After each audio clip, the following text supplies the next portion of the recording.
అసలు ప్రతిరోజు ప్రతి చోట ఈగో అనేది కనిపిస్తూనే ఉంది.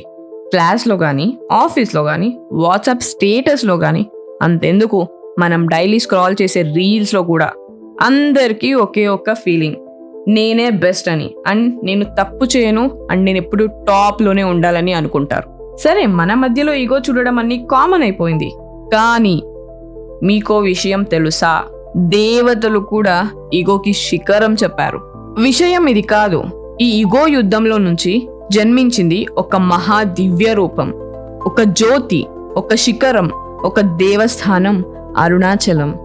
సృష్టి ప్రారంభంలో సృష్టికర్త అయిన బ్రహ్మదేవుడు మరియు పరిపాలకుడు అయిన విష్ణుదేవుడు ఇద్దరూ ఒక విషయంపై గొడవ పడ్డారు, ఎవరు గొప్ప అని. ఈ విషయంపై గొడవ పడుతూ కొన్ని వేల సంవత్సరాలు గడిచిపోయాయి. కానీ వీరిద్దరి గొడవకి ఫుల్ స్టాప్ అనేది దొరకనే లేదు. అప్పుడే ప్రత్యక్షమయ్యాడు శివ భగవానుడు. రూపంలో కాదు, జ్యోతిర్లింగంగా, ఒక ఆది మరియు అంతం లేని అగ్నిస్తంభంగా. మీ ఇద్దరిలో ముందుగా ఎవరైతే ఈ అగ్నిస్తంభం యొక్క ఆది మరియు అంతం కనుగొంటారో వారే గొప్ప అని నిర్ధారించబడుతుంది అని శివుడు ఇలా అన్నాడు. అప్పుడే ఆదిని కనుగొనడానికి బ్రహ్మదేవుడు హంస రూపం ధరించి పైకి వెళ్లారు, మరియు అంత్యం కనుగొనడానికి విష్ణు భగవానుడు వరాహ రూపం ధరించి కిందకి వెళ్లారు. సాగిపోయిన సమయం తర్వాత విష్ణువు తిరిగి వచ్చి సత్యం చెప్పారు, నేను కింద అంతం చూడలేకపోయాను అని.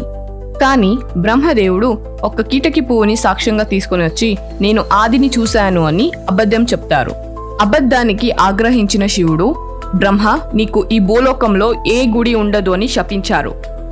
అబద్ధానికి సాక్ష్యంగా నిలిచిన ఈ కీటకి పువ్వు కూడా ఏ శివ పూజకి పనికిరాదు అని శపించారు. అప్పుడు ఈ అగ్నిజ్యోతి పర్వతంగా మారి అరుణాచల శివ స్వయం రూపంగా వెలిసింది. ఈ శిఖర దర్శనం చేయడం అంటే శివుని చూడటం లాంటి అనుభవమే. గిరి ప్రదక్షిణ అనే ఒక పావనమైన మార్గం. 14 కిలోమీటర్ నడిచి ప్రతి పాదంలో అహంకారం వదిలేయడమే. ఈ స్టోరీ నుంచి మనం నేర్చుకోవాల్సింది మాత్రం ఒకటుంది. ఈగో ఉండటం తప్పు కాదు, కానీ సత్యం ఒప్పుకోవడం గొప్ప. ఓడిపోయాను అని ఒప్పుకోవడం గొప్ప.